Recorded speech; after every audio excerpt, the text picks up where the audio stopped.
Hi everyone, and welcome back to my channel. I am so excited to bring to you the next book that I am reviewing, and it is a fantastic one. It is called Warcross by Marie Lu. There you go.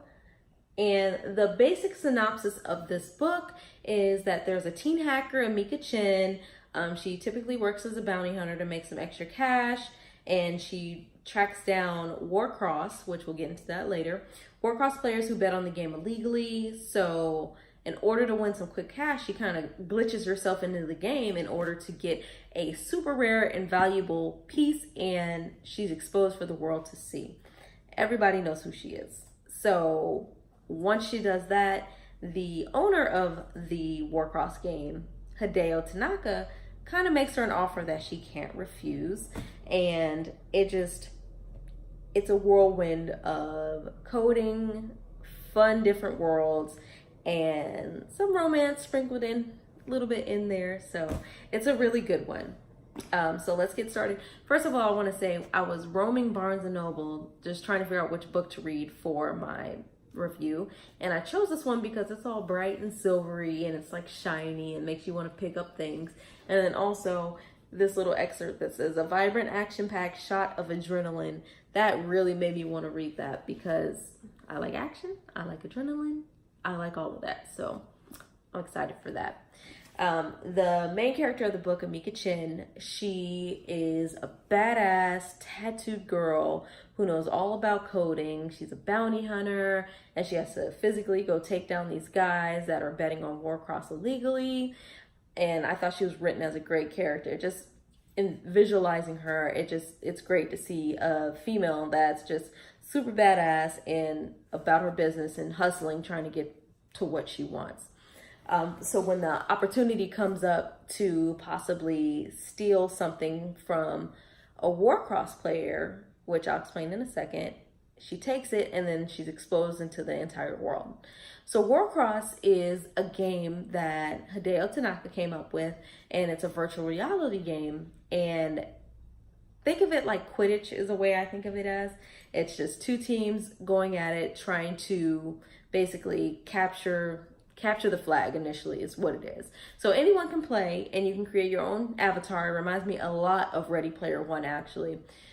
Create your own avatar, and you could be a really good player. There's certain power-ups that you can get in this game, and rankings and all that fun stuff. So I mean, who wouldn't want to take away from their real life to go join this virtual reality world where all you have to throw on is some glasses to entertain yourself, and you can be whatever you want, whoever you want. And as it shows later on in the book, you could be handicapped, you can speak a different language, different ethnicities, everything. Everyone can be a part of this world using the Neuralink glasses, that's what they're called, and playing in Warcross. That's what makes it so fun.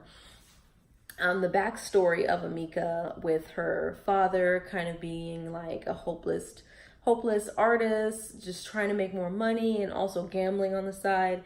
It was interesting for her to grow up with that. And then also with her mother leaving them actually, and going off somewhere else to get married. I'm curious to see if the mother kind of makes a reappearance in the next book, or however far the series decides to go, because once her father dies, she's pretty much on her own. She's hustling, she's been homeless, she's just trying to make money. And I'm like, where is her mother throughout all of this? Because she kind of left the situation. So it doesn't surprise me why Amika is the way that she is. She's very reliant on herself because people kind of like shunned her in the past. So back to the game. So once she glitches herself into this game and tries to get this valuable piece, she's exposed into the whole entire world. So everybody immediately knows who she is. Hideo's people from Hinka Games, that's what he created, that's what it's under, are trying to reach her immediately. And her roommate are just like terrified. So Amika just turns off her phone because she doesn't want to be contacted. She's scared, rightfully so. She's about to get evicted the next day. So when she finally answers her phone the next day, Hideo pretty much makes an offer that she can't refuse. He pays off all of her debts so she doesn't have to worry about being evicted, pays the rent so the roommate's gonna be okay, and he offers her to come to Tokyo because he's trying to figure out who else is messing with his game and trying to pretty much throw him off his game and glitch themselves into breaking Warcross down. So of course she can't turn that down, and she wants to go learn more about it because, one, that's what she does. She's a bounty hunter. So that's what she literally gets paid to do, is going out to find these people, and that's guaranteed money. And then especially you got young, handsome 21-year-old billionaire asking for you. Of course you're gonna go show up. So when she makes it to Tokyo, she kind of sees how he is, and then there's a little foreshadowing about Hideo's family, which means something, of course, is coming on. There's always some type of family drama in these type of situations. So it's curious to kind of learn more about what Hideo wants her to do and how she's supposed to achieve it, especially in this Warcross game, because she's played before, but she's not 100% the best. And you're playing with these professionals, and then for the wild card, she's the first one to get picked. So not only are they looking at her because she's the first wild card to get picked, she's the one who glitched herself into the game and got herself to be a wild card. A lot of it is due to Hideo, but with her being the first wild card pick, that was completely up to her team, not to Hideo. I thought Hideo he's a good character. I thought he was a great character, because who doesn't want to be that young and with that much money? But a lot of stuff rests on his shoulders. The disappearance of his brother, his family, and running a whole company, and then his attraction to Amika, which it was interesting to watch that kind of romance play out, because at first I was thinking, okay, that's kind of predictable. She's young and cute and tried to model, and he's a young philanthropist, billionaire, blah, blah, blah. It's like we've heard it before. But it's actually kind of different, especially towards the end, when she was at his house and noticed some of the things about that he actually had a brother that is never mentioned, like I said, that disappeared. I thought that was cool, because as soon as they mentioned that, and the fact that they were trying to find whoever was glitching themselves into the game, I immediately knew. And I don't know if that's because I watch so many conspiracy, or know a lot of conspiracy things, or I've read a lot of books or watched a lot of movies. I knew it was his brother immediately. Zero was his brother.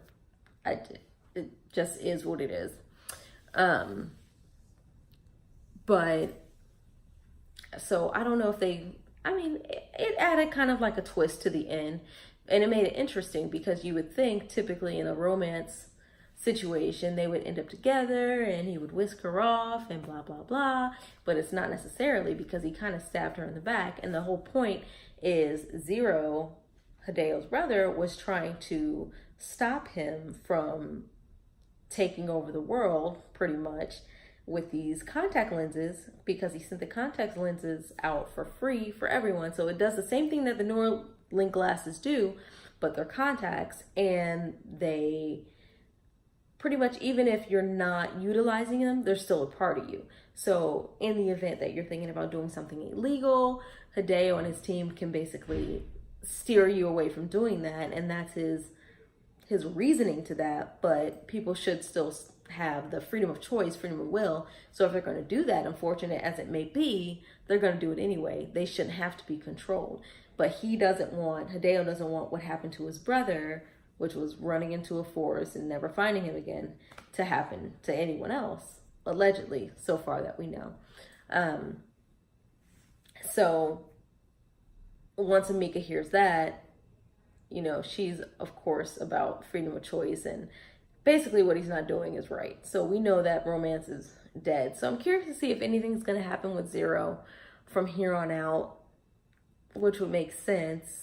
I still need to read the second book. So of course, when I read the second book, I'm going to bring that information back to you guys. But I really do like the descriptions that Marie Lu did take in these books. She described everything perfectly, from the fight scenes, where they're in these different worlds, where they're in giant robot machines, or they're underwater, and they're trying to basically, playing Warcross is like technically playing capture the flag match or like a Quidditch match. So I thought that was written beautifully, and I really felt like the action was there, almost like it was written like a screenplay, so I could physically see these places in my brain as they're happening. So I hope there's an adaptation to a movie or a show or something.